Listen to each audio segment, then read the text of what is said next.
এই মুহূর্তে আমরা আছি গোপালপুরের 201 গম্বুজ মসজিদ। চলে আসলাম টাঙ্গাইলের গোপালপুর 201 গম্বুজ মসজিদ দেখার জন্য।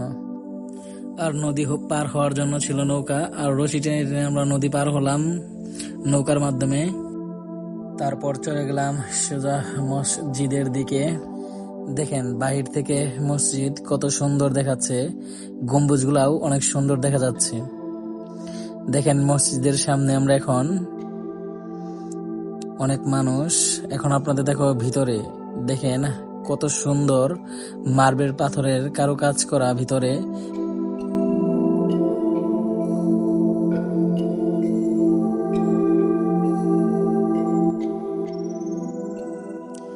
দেখেন ভিতরে কত সুন্দরভাবে কারুকাজ করা। এখানে কিন্তু সারা বাংলাদেশ থেকে হাজার হাজার মানুষ আসে এই মসজিদটি দেখার জন্য। দেখেন কত নিখুঁতভাবে তৈরি করা হয়েছে এই মসজিদের ভিতরে, যেমন সুন্দর ঠিক তেমনই তার কারুকাজ। দেখেন বাহিরে আমরা এখন উপরে, গম্বুজগুলো কত সুন্দর। এটা হলো সেই বড় গম্বুজ, 201 গম্বুজ। এই মসজিদটি সারা বাংলাদেশে পরিচিত 201 গম্বুজ মসজিদ নামেই।